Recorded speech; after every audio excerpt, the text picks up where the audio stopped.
This is an island. It lies in the vast Southern Ocean, close to the Antarctic. This is South Georgia.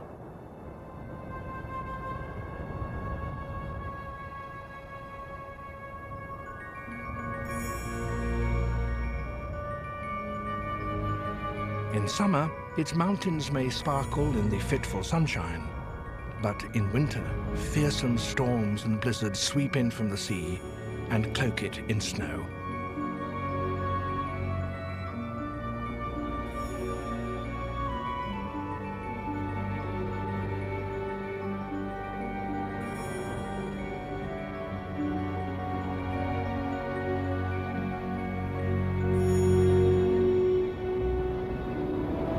No animal can make its home among these high, desolate peaks.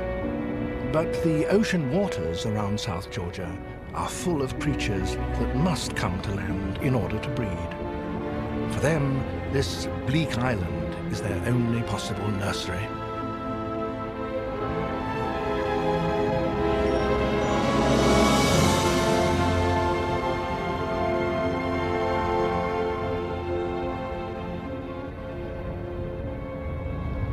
Men settled here briefly to hunt for whales, but today the island belongs once more to the animals.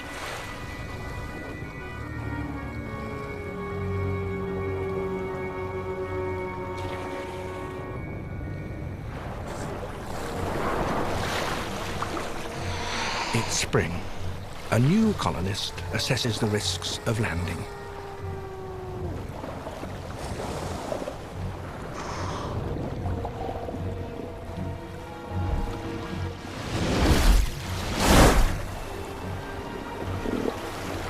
Many have got here before him, and rival males are already battling. They are elephant seals, the largest seals in the world, weighing 3 or 4 tons apiece.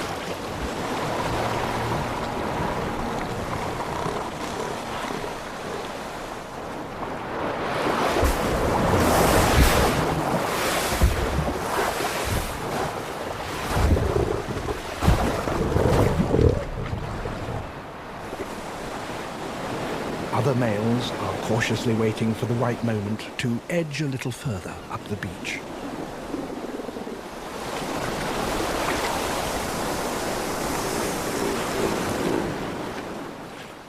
The females are already well settled. The first thing they did when they got ashore was to give birth to their pups.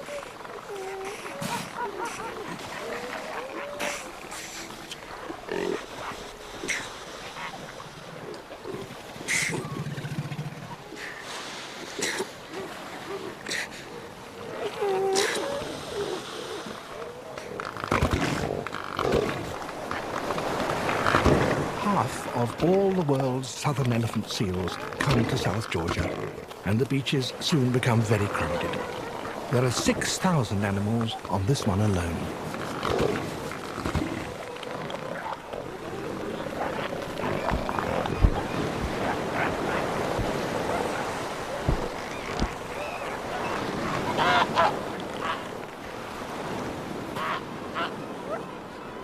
A pup triples its weight in its first month. Its mother then mates again and goes back to sea, leaving the pup by itself to convert its fat into muscle and bone.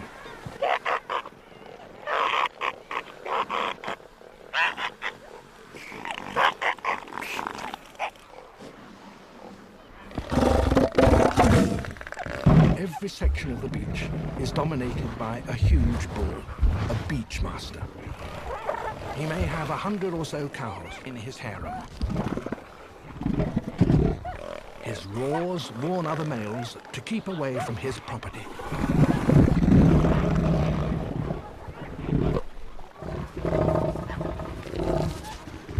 And threats are backed by force.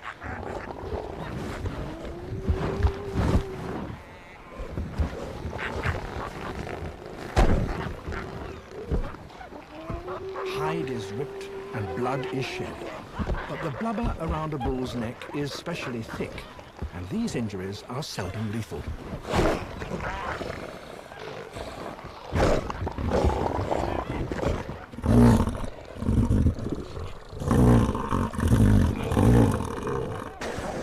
spots an intruder.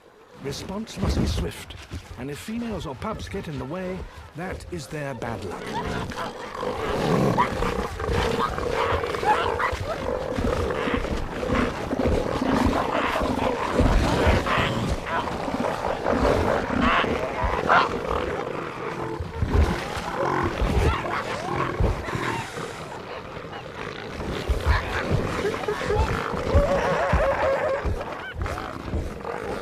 As more pups are weaned and their mothers become ready to mate, competition between the bulls intensifies.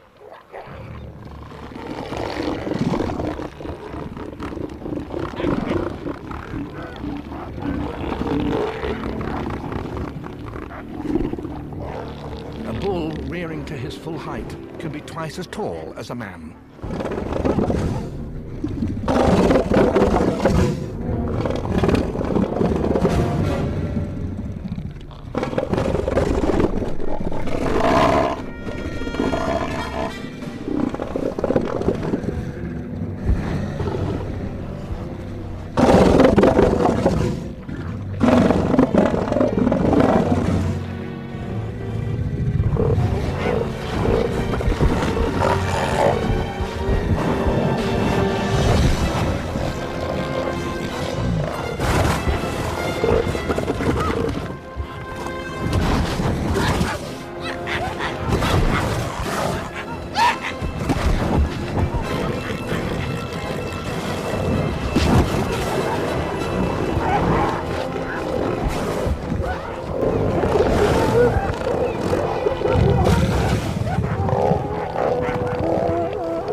The elephant seals share their beach with a noisy rabble of king penguins. The chicks, in their brown fluffy coats, hatched out at the end of last summer. During the terrible winter months, with temperatures dropping to 30 degrees below zero, they huddled together in tightly packed crowds to give one another shelter. At least a quarter of them died. But now, in the spring sunshine, the survivors are becoming more adventurous.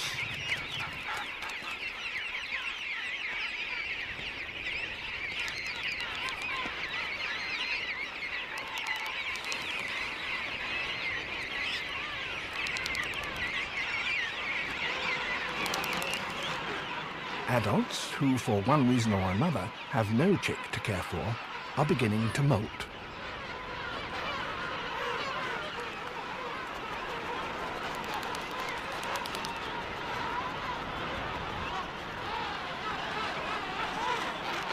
Soon the beach is covered in white drifts, not of snow, but of molted feathers.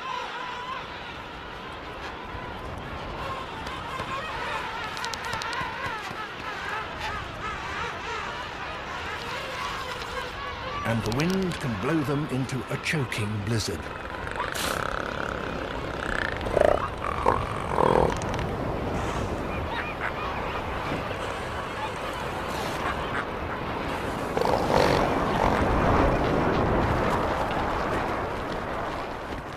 Even on the very verge of summer, a sudden storm can bring a bitter blast of snow, and the birds huddle together to give one another shelter.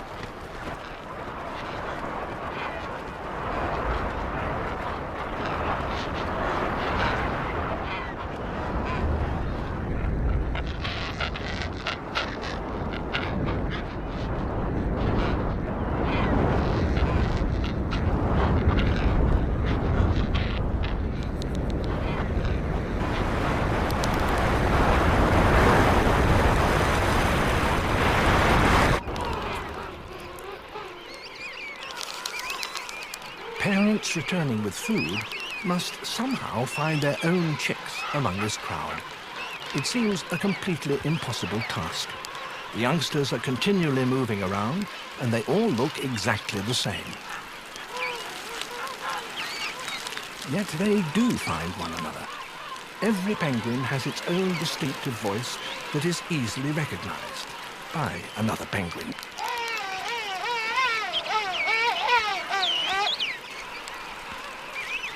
During the winter, parents fed their chicks once every month or so.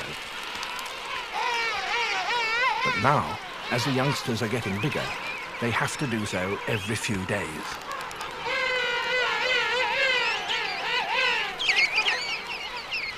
A chick bakes.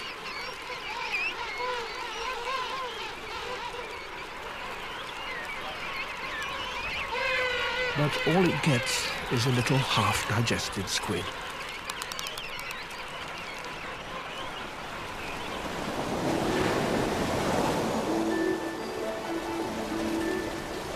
Adults return from a fishing trip. Not all of them have young to feed. King penguins take over a year to produce and rear a chick, so a bird can't breed every season.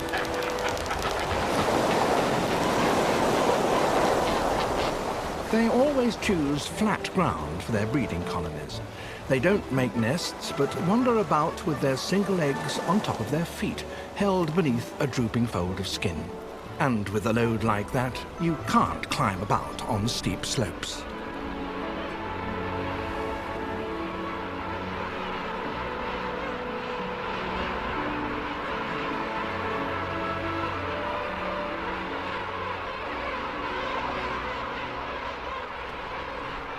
Here, a receding glacier has left a particularly large beachhead for one king penguin colony, which numbers over 35,000 adults and chicks. But many of South Georgia's glaciers flow straight into the sea.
And as the island warms, new colonists arrive.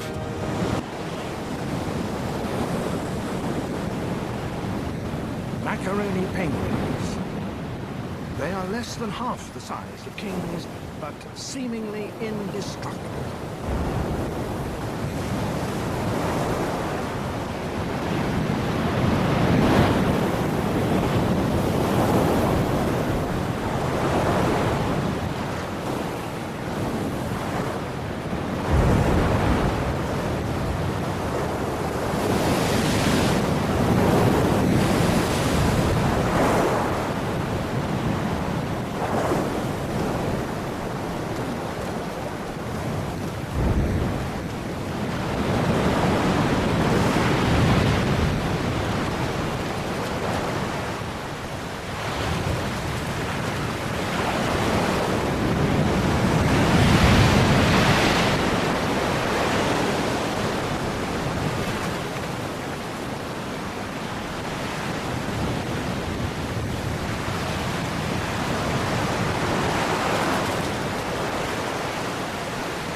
The greatest danger they face is not the surf, but a savage hunter that lurks just offshore, a leopard seal. It's huge, over 10 feet long, with teeth as sharp as daggers.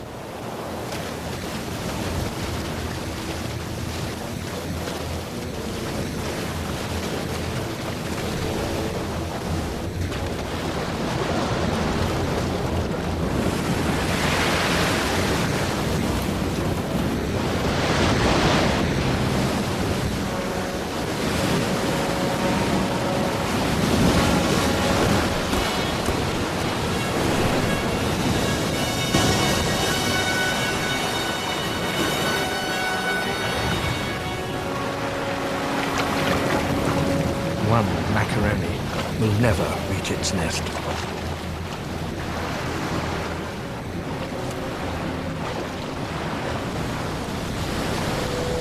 But plenty do.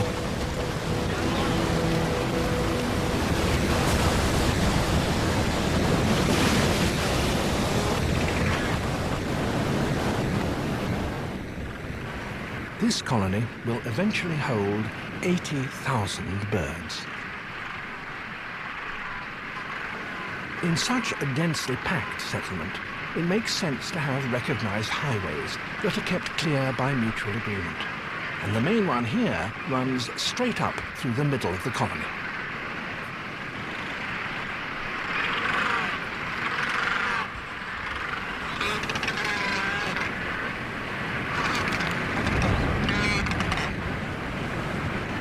The assembly is so big that latecomers may have to climb up the hillside for an hour or so before they can find a vacant plot.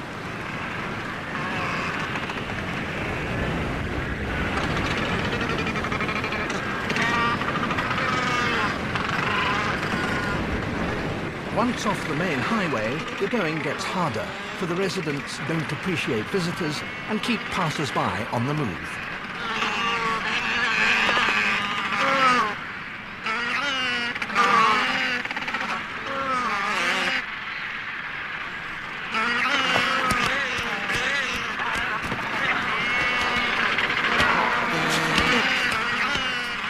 The female macaroni lays 2 eggs, but she's not big enough to incubate both. She always leaves the first one out in the cold, and it never hatches.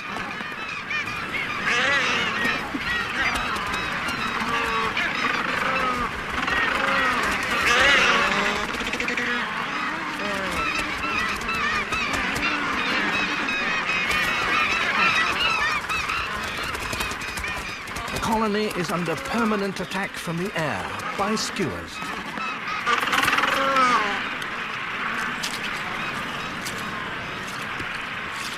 Penguin parents, if they are to raise any young at all, have to be perpetually on the alert.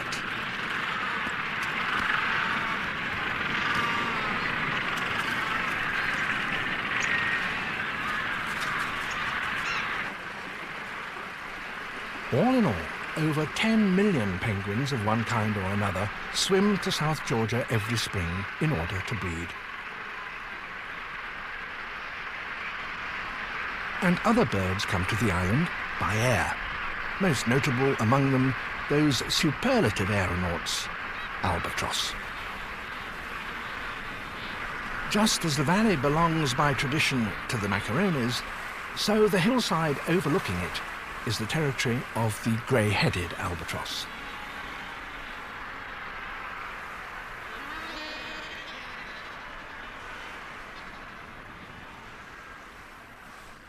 Greyheads are one of the smaller kinds of albatross.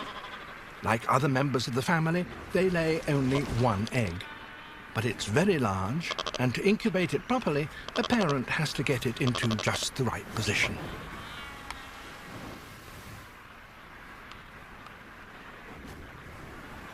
Albatross always nest where there's a lot of wind to help them in landing and taking off. Once in the air, their long, narrow wings enable them to glide with the minimum of effort.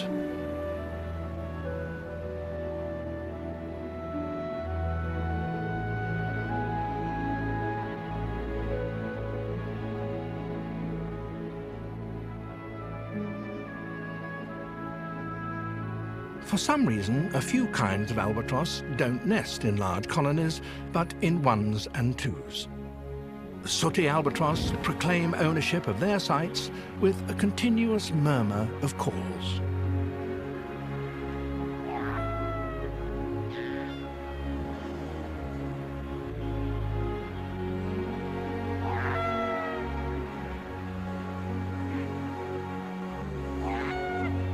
Male and female perform their courtship on the wing, echoing one another's movements.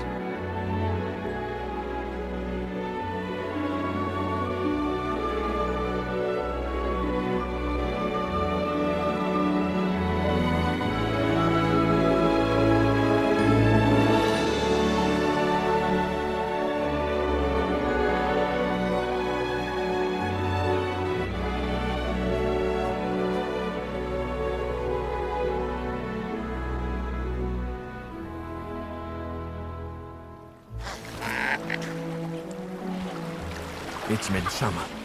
The elephant seal pups have now been on their own for 2 months or more. Within another week or so, they will be strong enough to take to the open sea. But until that moment comes, they play in the shallows, practicing for the battles they will fight in years to come.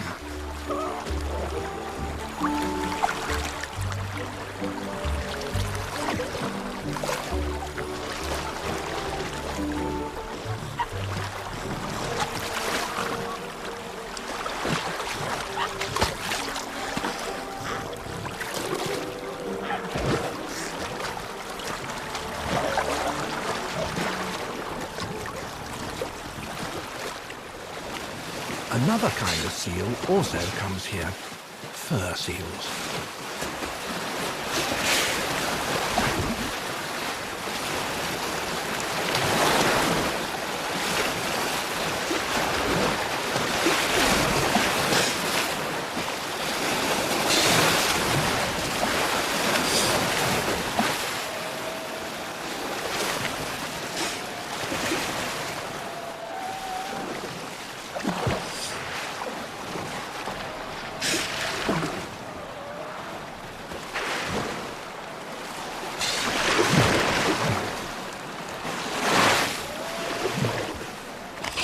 Fur seals, too, have their own breeding beaches.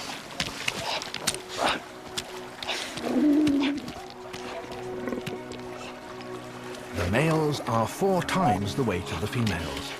They have already fought between themselves and set up their territories.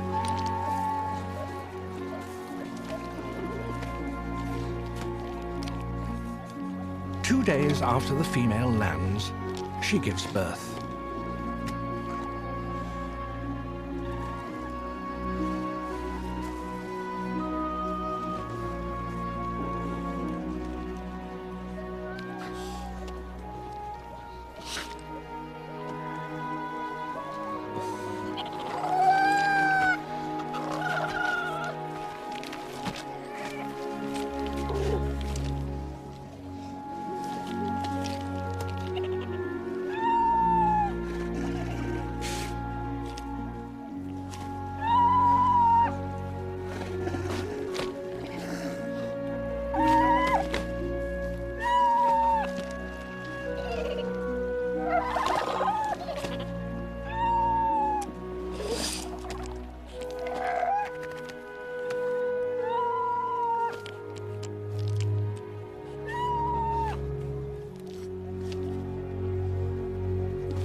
Most females now have pups, for all births take place within 3 weeks.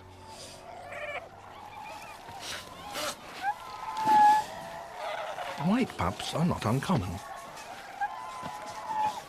Unlike the elephant seals, these mothers will go back to feed at sea within a week of giving birth, and then return regularly to suckle their pups.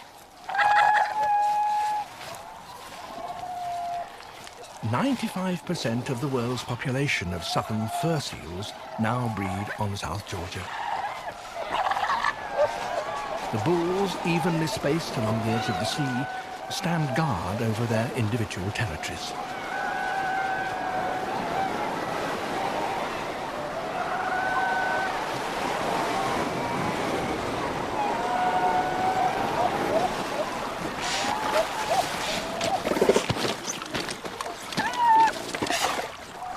As the days pass, it becomes more and more difficult for a young bull to find any space at all. The only vacancies are right at the top of the beach, but getting there will not be easy.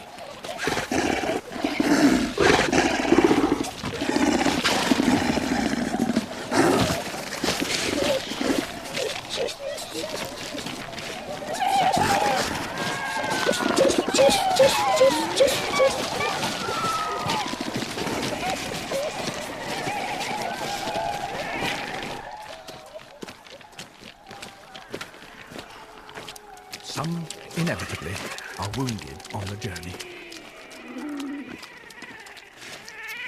A few die.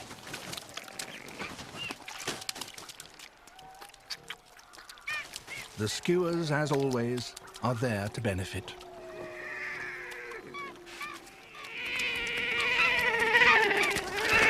But these are the chief garbage collectors and undertakers, the giant petrels.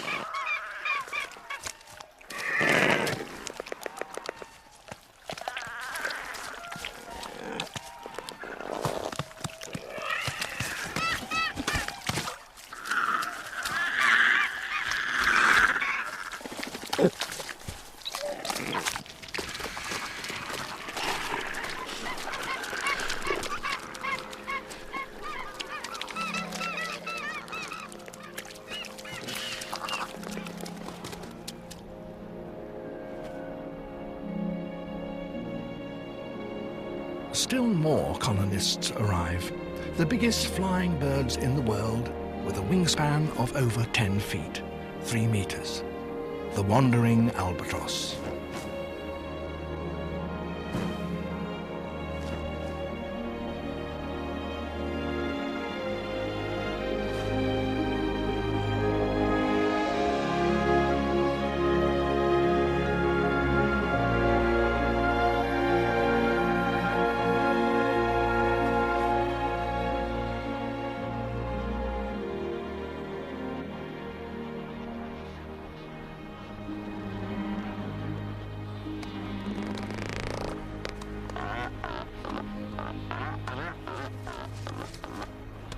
Wandering albatross don't breed until they're about 10 years old. But nonetheless, young birds as well as breeders return to the island each summer. After months of solitary flight over the ocean, they all seem to enjoy a little sociability.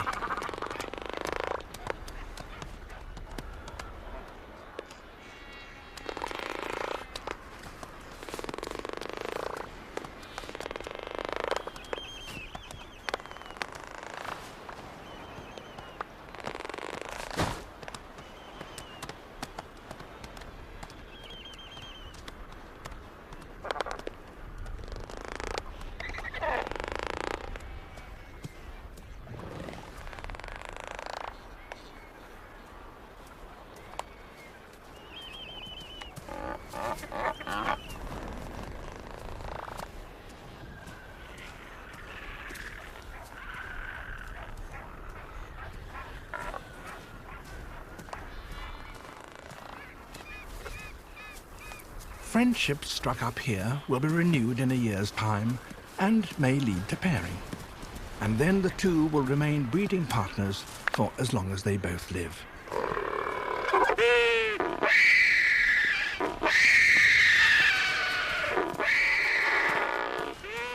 But for now, many of the youngsters are engaged in the albatross equivalent of teenage dances.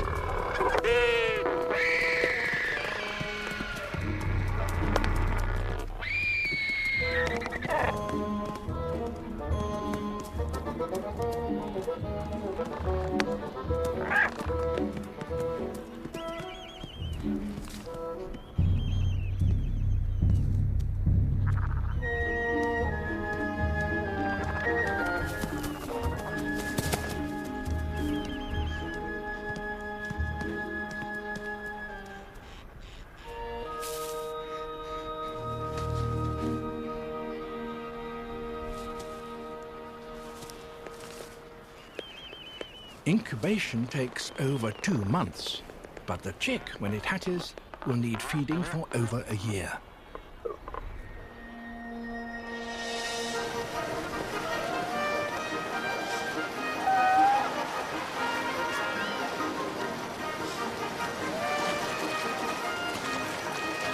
Summer is coming to an end.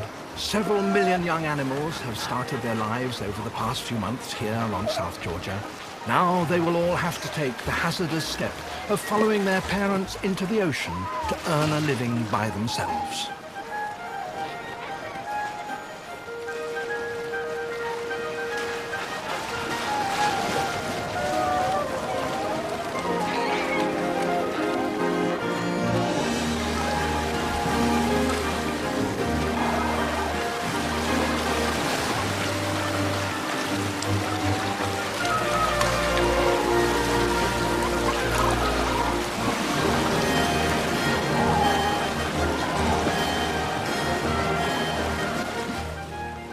This profusion of wildlife inevitably attracted human hunters. During the 19th century, they almost exterminated the fur seals. The hunters then turned to whales. Eventually, they too disappeared. The men sailed away and left their settlements to fall into ruin.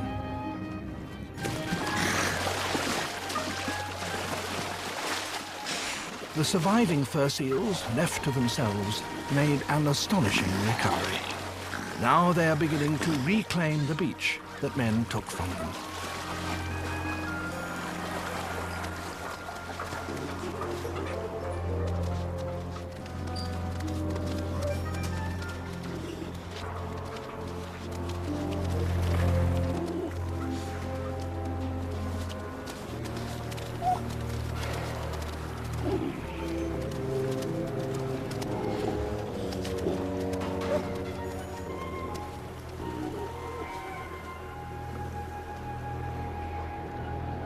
The bodies of 121,000 whales were hauled up slipways such as this and cut up with the huge saws that now blow idly in the wind.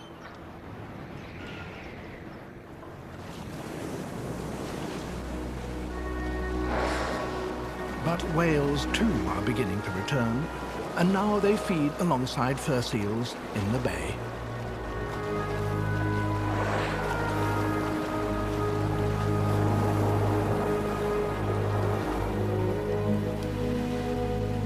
A few men do still live on South Georgia all year round.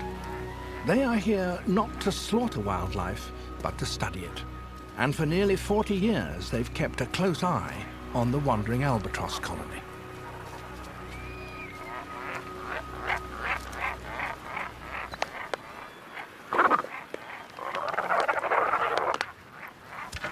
To understand fully the lives of these marvelous birds requires a huge number of tiny statistics.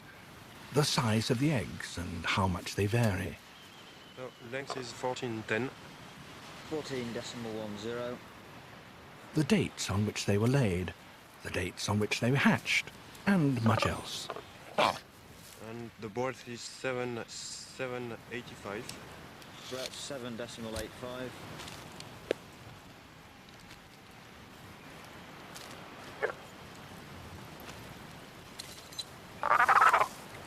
The birds seem remarkably tolerant. Maybe, after decades, they've got used to this kind of attention. The weight is 435. Weight 435.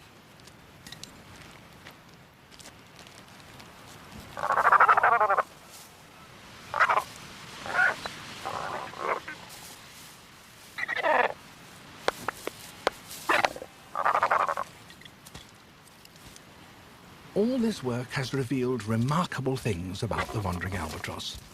We now know that a young bird may spend its first 5 years at sea without ever coming to land, and that a parent bird may fly for 1,000 miles on a single fishing trip.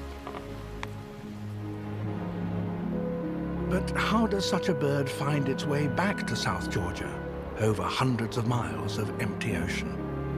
We still have much to discover.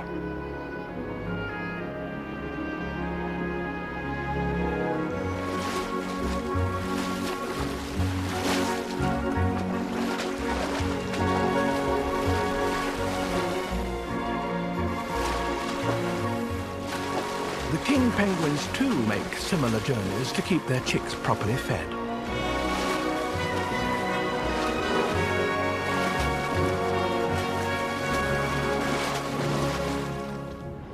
As the winter closes in, sudden violent winds give a hint of the gales that had come.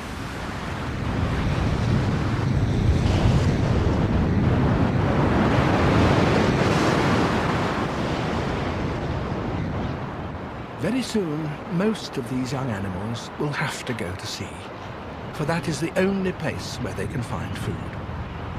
Then South Georgia will once again be deserted, except for the king penguin chicks huddled on the beach.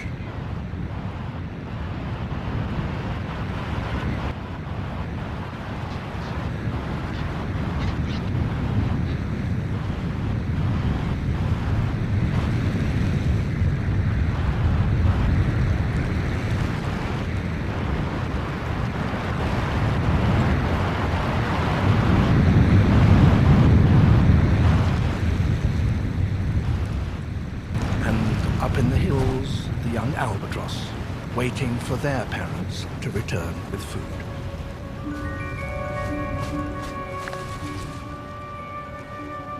Until, once more, the island warms again and becomes a nursery for the next generation of the wildlife of the Great Southern Ocean.